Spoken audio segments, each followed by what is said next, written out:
The big red dot. The dream come true. Give the talk of your lives. Whew, this is the real deal. I'm feeling excited. The streets of I messed up.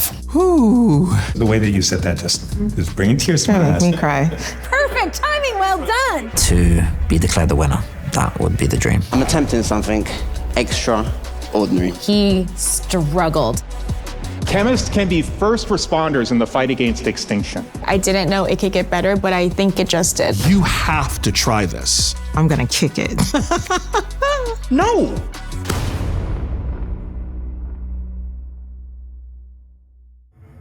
My name is Reggie Watts, and my life changed forever when I got the opportunity to speak at TED. Now, TED is searching the globe for ideas that could change everything. 9 TEDx events around the world, giving a global voice to the unknown.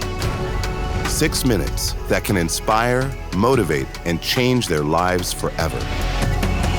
But that's not all. Coached by an expert panel, one lucky speaker will be surprised with the opportunity of a lifetime. A chance to speak on the TED main stage and have their voices heard by millions.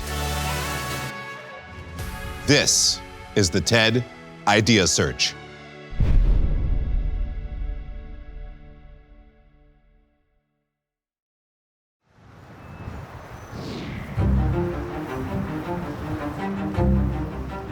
Chicago, a place where industry, creativity, and innovation meet.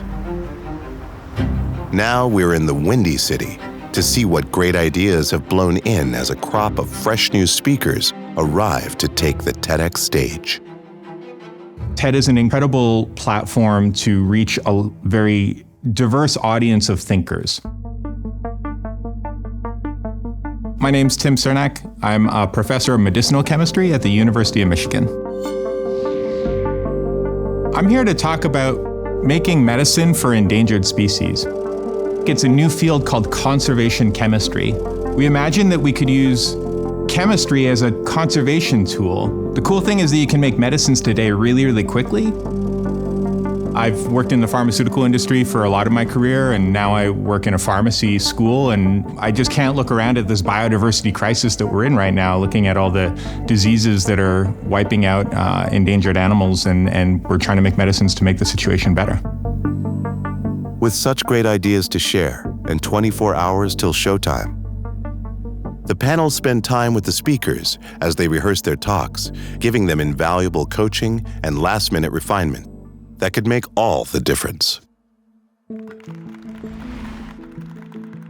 This is a rehearsal that is meant to support you. And so, everybody's in really good shape. You guys have worked so hard on these talks. The feedback that you'll get from us is just maybe little tweaks. Rehearsing it in front of other people kind of makes it real in a way. It's that whole tree falling in a forest thing. No, it doesn't make a sound if no one's there to hear it. A speech given to an empty room, you might as well just shut up because there's nothing happening. It is time for us to reconnect, even to the people we despise. All you really need are a generous heart and a curious mind. My name is Joshua Johnson. I live in Chicago. I am originally from West Palm Beach, Florida. I am here to try to help people talk to one another without strangling one another. That's basically helping to moderate conversations and meet people and depict people in ways that helps us see one another more clearly and deal with whatever it is that we see. We can't have a democracy if people can't talk. We can't be free people if people can't talk. As simple as that is, it's really not simple at all. But nowadays, a little civic CPR could save someone's life. Rehearsals are fun. I think one of the reasons why it's a little bit easier in rehearsal is because people don't necessarily expect you to have everything together. I forgot the whole time that I was supposed to be advancing slides. Oh no! Wow. Yeah, that's why we practice, right? The other speakers are phenomenal. They are really knowledgeable of their subject matter. Honeybees are dying rapidly, and at the center of this problem is Varroa. My name is Sammy Ramsey. I'm from Boulder, Colorado. My big idea that I want to share with the world today is that empathy is a skill. It typically isn't thought of that way, but it's something that can serve the scientific community really well. I've been employing empathy even before I knew the word and before I knew it was a skill, to understand how insects function and how to keep them alive.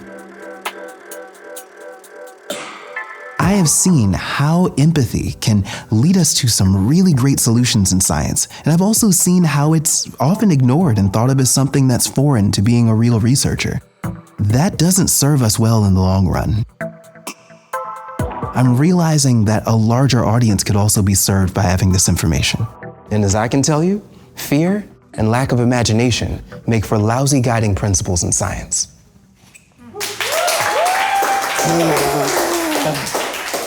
You really nailed it. So good, so good, so good. It was like informative, it was inspiring, it was everything. Thank you. Impressive, to say the least. Okay. I love Dr. Sammy. The only thing is that today he did not have his talk memorized. He was definitely reading majority of the time. It's mostly memorized, but there are those points where I knew if I tried to say the whole thing verbatim from memory, I would just end up with these long pauses where I'm like, what's the next thing? I really appreciated the feedback. People were very encouraging, but also the constructive elements of the feedback were really targeted towards things that could truly help this talk be better. You landed it really well too. You left a little pause there. First, maybe 10 to 15 seconds were a little bit fast. I was a little concerned that my speech was too long and it came in under time and I could slow down just a little bit. So I feel better. 8 seconds under, that was perfect timing, well done. I don't know, I loved it. Good. It was so good. Good. It really lands, it really makes us feel a connection. You own this material. That was just beautifully delivered. Try to tie this around. Oh my gosh. I need to practice this.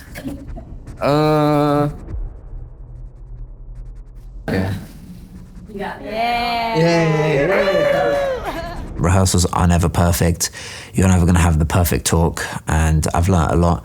I sometimes froze. We need to explore the streets of I messed up, but that's okay.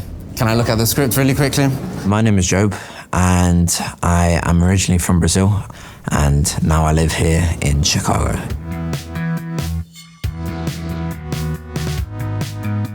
My big idea for this talk is basically going to be me talking about my experiences of running all the streets of Chicago. People kind of have this idea that Chicago, or just any big city, they have this idea that the news portrays that it's very dangerous. I want to change how people view cities like Chicago, not dangerous places that people shouldn't go to, but places full of ordinary life, ordinary people. So this is the idea that I want to share with the world. I do wish in some parts the slides were up longer. I got some good feedback on some things I could adjust in my talk, which was very helpful. So rehearsals were fantastic, yeah. Out of all the cities, definitely this is one of our strongest lineups. And what made it even better on top of that is the camaraderie within the speakers is so strong. Your talk benefits so much from just you going slow and letting the things just sit with us. The environment is so supportive. I think that everyone here is here to lift each other up. And so to get that kind of really constructive feedback in a really warm, welcoming environment is quite special. What helped me with hand motion is to have the clicker on my non-dominant hand. Because normally, with your dominant hand, you're doing more of the action. Right. So have it in your non-dominant hand. Very clever. The feedback was enormous. That actually touches me right now, almost brings me to tears because people were actually in tears. When you make room for others, your path to self-discovery is lit. I'm Darlene Jackson, also known as DJ Lady D, and I'm from Chicago. I'm here to share a way for people to feel comfortable with themselves and to live a life that's free of judgment and full of grace. People are really caught up in the criticism of themselves and other people. And what I've learned from my many years and thousands of dance floors that I've been on is that Real house music dance floors, nobody cares about all of that stuff. And it's the first way to liberate yourself and to really release yourself from the shackles that say you have to confine yourself to a certain way of being. So I think people should just chill out. When you said that thing about like when you find your space and like that's your dance floor, like that, I mean, just meant a lot. Darlene, the queen of house, like just the way that she talks about kind of losing yourself on the dance floor. It's just this equalizer among people. That one really, really speaks to me. The way that you said that just is bringing tears to my eyes.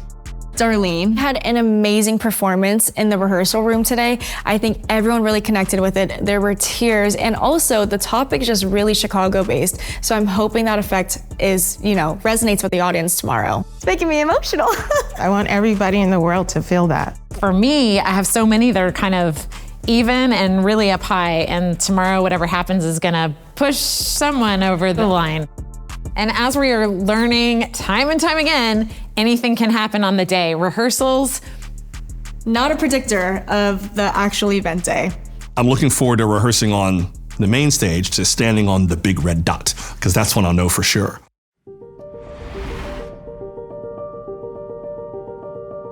Ooh, the red dot feels bigger when you're standing on it than it looks when you actually see a TED Talk. Just the opportunity to actually be out there on the big red dot, though, it meant a lot to me. I've watched so many TED videos, so just to see what that carpet feels like under my feet was fun. The lights were brighter than I thought they were gonna be. I'm feeling nervous because I have a really ambitious idea to attempt to deliver here. And I really wish that I had more time to sit down and memorize every aspect of my talk the way that I would like. Walking out in front of a large audience, I've done it before. I've spoken twice at graduation, but yeah, I'm feeling excited. And also I've got home advantage because I'm talking about Chicago, in Chicago, and I'm also going to be going out with a Chicago flag. So hopefully get the audience riled up and excited for speaking about Chicago. I'm a DJ. I've performed in front of thousands of people, but even when I hadn't been doing it long, I had to do it scared. So if I'm scared, I still know that I can be fearless and fierce. So the dream scenario for tomorrow would be to give the speech of my life and to be declared the winner. That would be the dream. After a long day, rehearsals come to a close. But the work doesn't stop there. Into the night, the speakers prepare for the 6 minutes that could change everything.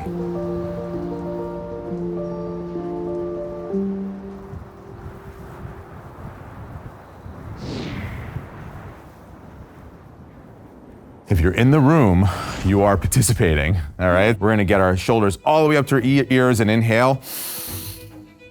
And then a big exhale with a sigh, and let them down. Oh, you all know what you're doing. Let's do it again.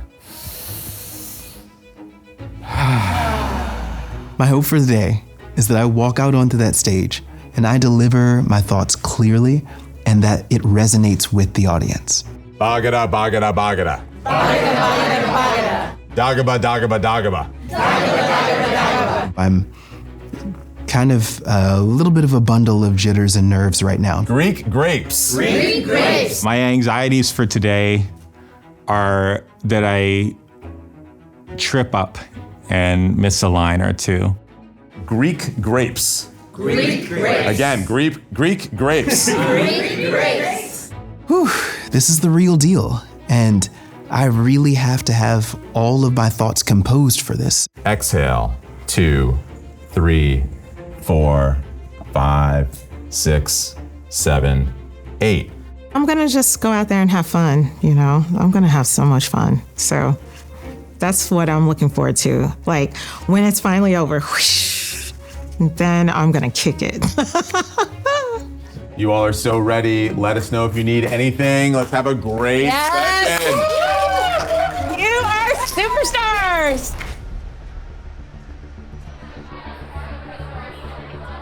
The audience begins to arrive as the speakers prepare backstage for their big moment. Thank y'all for being here with the TED Global Idea Search. Thousands of people applied, and from the selected speakers you will hear today, one of them will be chosen to go on to the TED main stage in the spring. That is the biggest global stage for ideas in the world. So the stakes are really high for these guys today. I'm really hoping that I can actually make it to the main stage for TED because I have a really big talk that I want to give. There's a lot of content that I had to snip away to make this into 6 minutes, and I really think that all of it together is going to hit really hard. Speaking at TED in Vancouver would give me the chance to be in a room of the kinds of people I always want to be around, which are believers, doers, passionate people. It will make me feel amazing if I got to the TED Vancouver stage, speaking in front of so many of the world's greatest leaders, CEOs, just get my story out there. That would be absolutely incredible. Please welcome to the stage, Job Barbosa.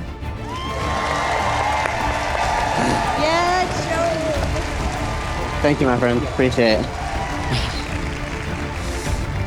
My name is Job. Thank you very much. Kelly. Hi.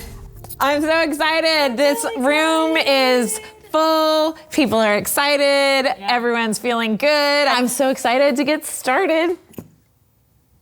I'm just an ordinary bloke, but I'm attempting something extraordinary.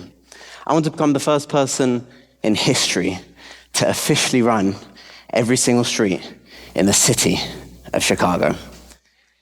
Every corner, every block, every neighborhood. And this is how I run. Now, here's the thing. This journey didn't start because I love running. It started because, well, let me take you back. In March of 2024, I climbed Mount Washington in New Hampshire, home to the world's worst weather. And as it turns out, this world's worst weather slogan isn't just clever marketing.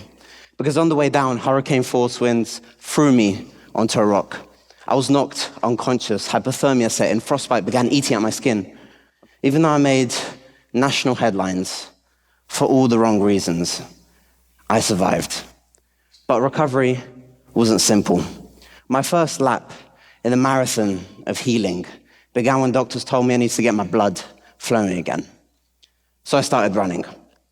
At first, it was just rehab. But then I discovered the truth. I hate running. You know, in rehearsal yesterday, he tried putting the flag on during his talk, and I think that kind of slipped him up, so I'm glad to see that he just started with the flag on. Yes. But then it hit me. What if running didn't have to be boring? What if I gave it a little bit of purpose? What if I ran the entire city of Chicago? Today, this is my progress within the city. The purple is where I've ran over half of Chicago complete. But what I found has surprised me. Because if you listen to the news, Chicago's chaos, violence, crime, division, danger, that's the narrative. But the reality, the one I see on foot, is something different. It's ordinary life. I've run into kids riding their bicycles, challenging me to races in which I always win. Neighbors chatting on porches, saying hi to me, but wondering why I'm going down a dead end as I pass by. Moments which are mile markers of connection. Challenges exist, but exploration has shown me that the stories we're told don't always match reality. And sometimes the only way to find out is to go see for yourself. Because the world profits off fear. Headlines sell division and polarization. Algorithms feed us reasons to stay home, to stay afraid, to stay in our lanes. But exploration, the act of stepping outside, of seeing for yourself, shows us the reality is far more beautiful and far more ordinary than what fear wants us to believe. So my invitation to you is simple. Despite what you're told, explore the streets of life in every sense. Thank you very much. Thank you. I think what he's doing is incredible. I'm not sure if the core of his idea is something that will be new to people, or is something that is so grand that like everyone will take away learning something really, really new. I'm buzzing. I got everything out, and yeah, when you're there, it's just good because yeah, you're in that moment, and it's like the pressure's on, but the pressure's good. So yes, amazing, yeah. Dr. Sammy, yesterday, he struggled. Yeah. It was a rough rehearsal, and he had a lot of work to do, a lot. I really hope that he went home and focused. You know, sometimes in rehearsals, that stuff happens, and it's a motivator. Yeah. Hi, I'm Dr. Sammy, your friendly neighborhood entomologist. But I wasn't always. See, I used to be terrified of insects as a kid. I couldn't think of anything more disturbing. It actually got to a point where my mom got a call from my second grade teacher. Hi, Mrs. Ramsey. I just wanted to give you a call. Sammy hasn't been out to recess all week. He said he doesn't want to meet any insects, quote, on their own turf. So my mom took me to our local library and parked me in the entomology section all summer long. That very summer, I told my parents, I'm going to be an entomologist when I grow up. And one day in my backyard, I imagined myself as a millipede. I don't like that everything can see me really well, but I can't see them because I don't have any eyes. I didn't realize it at the time, but I was solving scientific problems via empathy, something that I had no idea was a skill. But I didn't realize just how difficult it would be to be empathic in the scientific community at times. When I became a graduate student, I was so excited to be pursuing my lifelong dream of being an entomologist. I can still remember my first committee meeting. My advisor looked at me and said, Sammy, something about you just doesn't seem like doctoral material. So I've decided to dismiss you from the program. Now, Sammy, you just don't have the right skill set for science. You have to trust me on this one. And this isn't something that you can learn. Now look, some folks just want to play in your face. A lack of empathy is a failure of imagination. She couldn't imagine that someone like me could be a scientist, but I could. Watching this, you would have no idea that yesterday he struggled. After 6 months, or 9 months of fighting through an appeals process, I returned to the program, but with my confidence on shaky footing. So of course, I chose the simplest, easiest project that I could think of, global honeybee health decline. Simple. But as it turns out, the right skill set for understanding that complicated subject was curiosity commingled with empathy. See, our bees are dying rapidly, and at the center of the problem is Varroa, this tiny tick-like mite that's apparently eating their blood. The difference between yesterday and today is gargantuan. I know. I looked at the parasites feeding on the bees and found that they only fed near the liver. I fluorescently stained the liver and found it inside of the mite's gut. But if I really wanted to prove that these mites were feeding on the bee's liver and that it was essential to their diet, I would have to find a way to feed them blood and liver and track which ones were surviving and reproducing. And that is not easy when you're working with parasites. You have to figure out every little detail of how the host interacts with the parasite that triggers the parasite to feed. And if you don't, they just die. And look, for several months, these parasites dying was my entire life, just watching them die. I even made their food look like a little baby bee in hopes that they would feed on that, and they still did not feed. Oh, my gosh, I was missing something. And if I was going to figure it out, I would have to from the parasite's vantage point. So I did what I did as a kid. I went through my empathy exercise, and y'all, I facepalmed almost immediately. Why did I spend all of that time trying to make this decoy bee look like a bee when these little doofuses can't even see? No eyes. Look at that, not a single eye on that face. I love that part. And he just changes his tone. He's got so much energy. When I imagined myself as one of these mites, I realized that my world was only smell, taste, and touch. And so I took this really thin membrane that felt like bee skin and rubbed it up against a bee so that it got the bee's smell and taste, and then wrapped that around my decoy bee, and voila, the parasites ate. And they lived long, fruitful lives, and they had babies. But only if fed the bee's liver. So I had cracked the case. All these years, these parasites were killing our bees with liver disease. And now that we know that, we can give our bees a fighting chance. Thank you. Right? I mean... But consider this. That study, critical for saving the bees, almost didn't happen because of how we have intentionally structured science. All of the policies that allowed me to be booted from my program on a mentor's whim are still in place at my former institution and at many others around the country.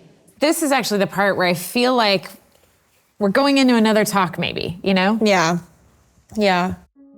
So let's embed in the pursuit of knowledge ethical intelligence as we train the next generation of researchers. Because curiosity without empathy is observation without understanding. And as Mama Ramsey will tell you, people fear what they don't understand. And as I can tell you, fear and lack of imagination are lousy guiding principles in science. Thank you.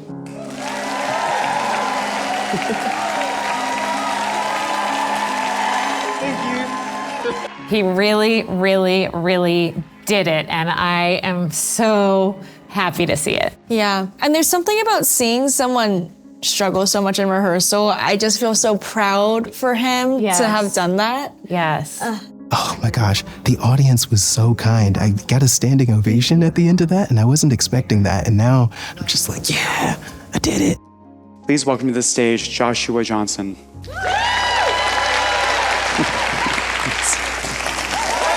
Now we're gonna hear from Joshua, who is a journalist and really he's a professional communicator, giving a talk about how to have difficult conversations. I think that's something that a lot of people are wondering how to do right now. He was a real standout yesterday, so I'm excited to see if he can deliver in the same way today.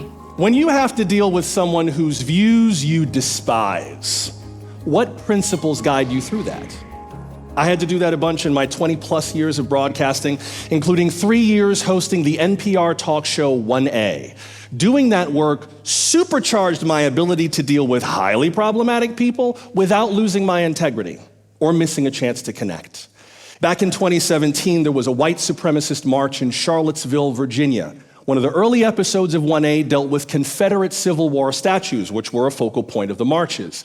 One of our guests was a descendant of Confederate soldiers who supported preserving those statues. Now, as a black man, I felt enormous pressure to remain objective, so I decided I'm just going to deal with the pros and the cons of the argument. Well, among other things, he argued that we focus too much on slavery as a cause of the Civil War when there are all these other causes, like the economy. Slavery was the economy. Eventually, he just deflated, and he said, it really doesn't matter what I say. And the moment he said that, I knew I had failed. I had missed a huge opportunity. See, I asked the questions everybody would have asked to interrogate his beliefs. What I failed to do was find out why he believed them. What if I'd asked better questions? Questions like, who influenced you the most in forming these views? Or what if I had asked, suppose we let all of these monuments stand just as they are. What would that mean to you? If I had let myself get a little closer, I might have seen him, the real him. And that missed opportunity kind of broke everything for me. He works the stage so well. He really does. No one is objective, but we can all be skilled at objectivity. In other words, objectivity is an ability, not an identity. Hold it, Joshua, hold it. Learn without judgment, park my emotions. So you just want me to sit there and smile at some moron who's about 6 McNuggets short of a Happy Meal? Is that what you want? No. Be engaged, but do it strategically. Here are 3 tips for your next unbearable conversation. Ready? Tip 1, keep your questions short. 10 seconds or less. Long questions feel like a setup. Tip 2, find the narrative. Get the story behind the belief. Help them talk about everyone's favorite subject, themselves. And third, don't agree, just acknowledge. Hey, I know this was a tough conversation, but you leveled with me, so thank you. If you're gonna write a book on how to give a talk, I think you could study this one. It's really got all the elements in both the content and the delivery. All you really need are a generous heart and a curious mind. And unlike a trained clinician, I am not asking anyone to do emergency surgery on the heart of the nation. Because believe it or not, just a little civic CPR could save someone's life. I really appreciate y'all making time for me today. Thanks for listening. Bye, everybody. Thank you so much. Thank you. Thanks.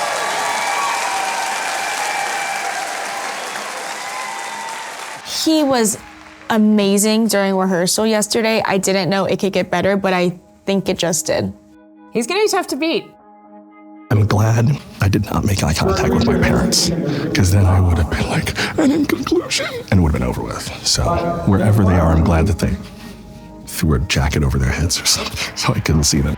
Next up, we have Tim, who is talking about using medicines to bring species back from the brink of extinction. This is a big idea. And I didn't know chemistry could make me cry, but it definitely did yesterday during rehearsal. Sadly, we lost 98% of elephant seals in Argentina last year to avian flu.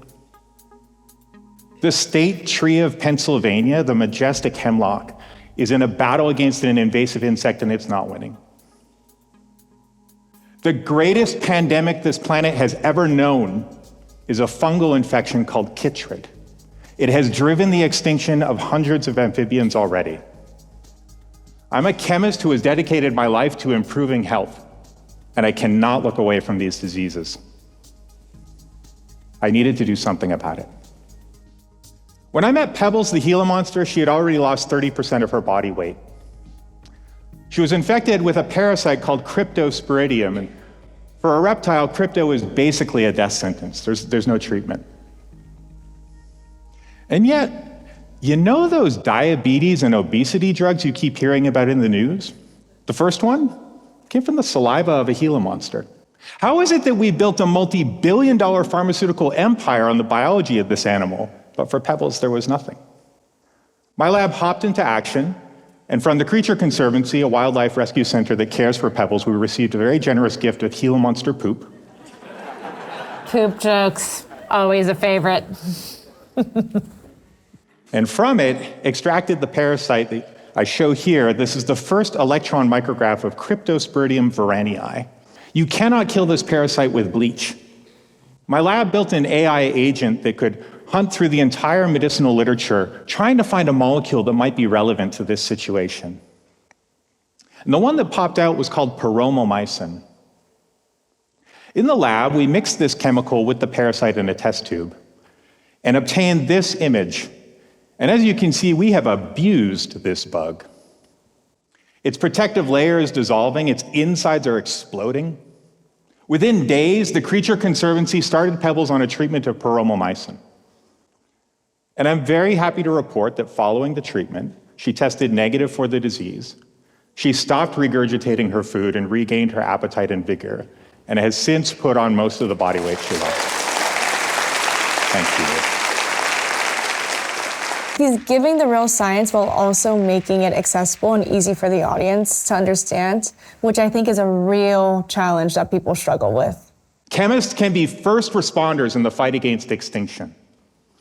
Today, we can make precision health products at a rapid pace. I know chemists who've invented drugs for all kinds of diseases. Let us now turn our attention to those who need it most. Thank you. this could be a world-changing idea. This is important. This is big. I think he delivered it well.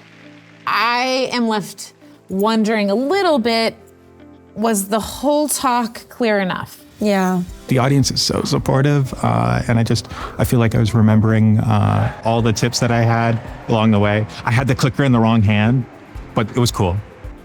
Next up is Chicago's very own Queen of House Music.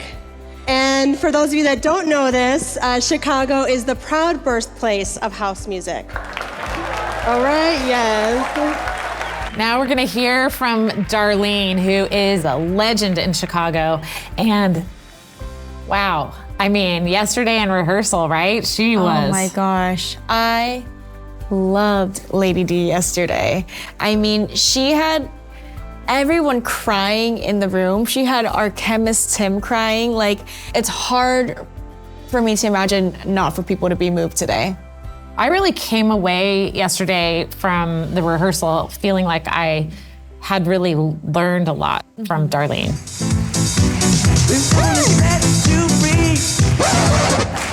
Oh, how many of you would start your esteemed TED Talk that way? If you would, leave. You are already enlightened. Namaste. If you wouldn't, I'm here to propose a way for you to feel comfortable in your skin, for you to live judgment-free and have grace for others, including yourself. I'm a little worried about her holding notes because sometimes speakers tend to rely on it, and I feel like it could hurt the delivery if she relies on it too much. Let me explain a little. Rewind. In Chicago's basements, warehouses, and gymnasiums, house music was forged with resistance, resilience, and ingenuity. She's a little more nervous, I can feel it. Queer, straight, black, and brown kids created a new world out of the word no. The music was intoxicating. Everybody loved it. Imagine a place for yourself where you feel fully actualized, free. It was like a sanctuary for the disenfranchised, for marginalized folks. And it dissolved barriers.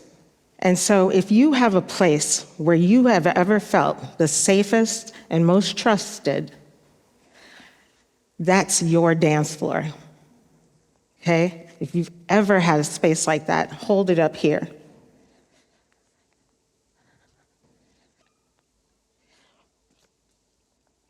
Oh no, oh no, no, no, no.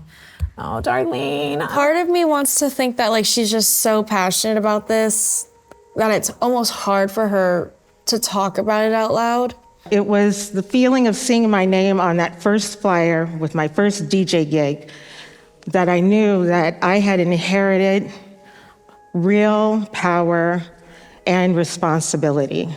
Responsibility to create spaces of love and communion and justice, to elevate moods and to bring people together. She's doing well, it's a big shift from yesterday's rehearsal. Mm-hmm. And if you want to dance on many dance floors,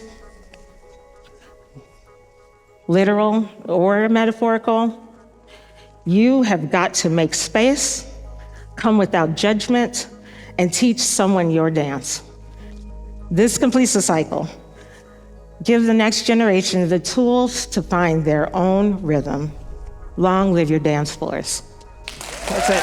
Thank you.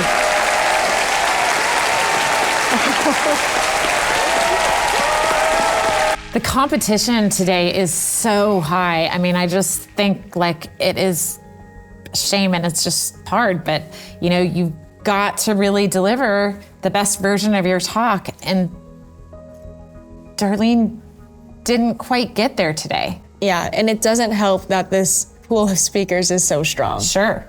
I think it went great. I mean, I had what, challenges I had, but overcame them and made it to the end. So I really had a great time.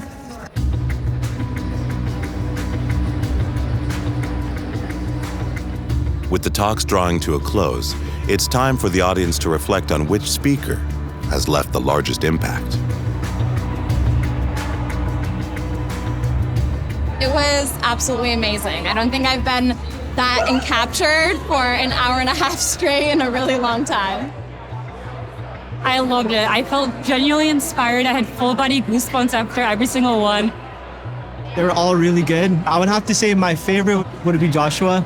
It resonated a lot, especially right now with what's going on around the world. I think my all-time favorite was Dr. Sammy Ramsey. Dr. Sammy was amazing, and he taught me so much, and now I think I want to appreciate beans a little bit more. I think I liked Joe Barbosa the best, the guy that was actually running all of the streets of Chicago. Job the Runner, his message about seeing the good and what's around you and everything, regardless of what the mainstream may be telling you. Joshua was one of the standouts. I loved how he's talking about making a difference in the world and changing people's perception. The one that sticks out to me is the guy who invented the solution for the honeybees, and he's going to change the world. But ultimately, it's the panel's opinion that counts the most, as they sit down to decide who will represent Chicago on the TED main stage. Wow, what a day. Okay. We have a tough selection process in front of us here. We do. Yeah. So should we start looking at, we got to talk through and make some decisions here, y'all. Okay. Okay. What about Job? Job killed it today. His delivery compared to yesterday's rehearsal was on point. My question around this one is I wonder if this idea thrives the most in this local environment. That makes sense. I feel that, yeah. Okay, Dr. Sammy. His stage presence was incredible. You can hear the audience, commenting as if they were talking to him one-on-one. They were all making noise. They gave him a standing ovation. He did wonderful. Joshua Johnson. Are you kidding me right now? When he was up there, you could hear viscerally how I think important what he was saying was and how badly people needed someone to articulate what his message was. It pulled something out of the audience. It's a talk for now. Tim. Oh my gosh, I didn't think that chemistry could make me cry. Hello? It's kind of pioneering, and it's also kind of well, yeah. Once you hear it, it's why aren't we doing this? And Darlene. It was a gift to allow that story of Chicago House and the foundations and that story to be told on the stage. I think it was a treat for this audience. She struggled to completely connect today when she was on the stage, and that made an impact in her delivery. Yeah. But it's a wonderful message, and it's so resonating. Darlene forever. Yes. Darlene forever. Long live the dance floor. Long live Chicago House. Yes. Deliberation complete and decision made. And for one lucky speaker, their lives are about to be changed forever. Y'all, what we witnessed was so extraordinary. You guys all took the stage, you all moved people, you changed minds, you changed lives, and it was incredible. We saw the audience go crazy time and time again. It was amazing. Us deliberating after was actually the hardest thing. Kelly brought her curator experience. I'm my distribution experience. We do have to narrow it down to just one speaker who will go on to take the stage and join us in Vancouver. The speaker who will be coming to TED in Vancouver is Joshua Johnson.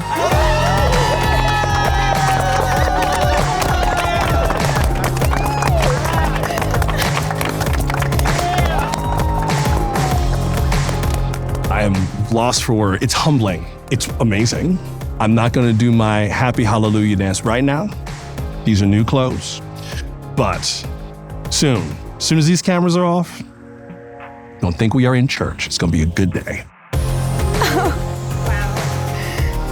I have burned enough emotional calories today, and I am empty. So I'm not thinking about Vancouver until I have to.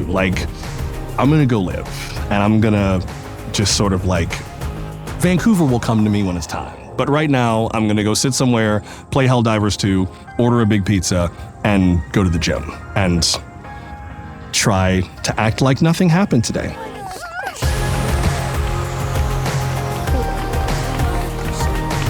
I'm grateful, I'm blessed, and I'm humbled. No, you can't. I'm a star now. I'm going to 10. With Joshua talking his way to a place on the TED main stage to have his voice heard by millions, our time in Chicago is over. But the TED Idea Search continues. Next time, Buenos Aires. And the competition has never been hotter.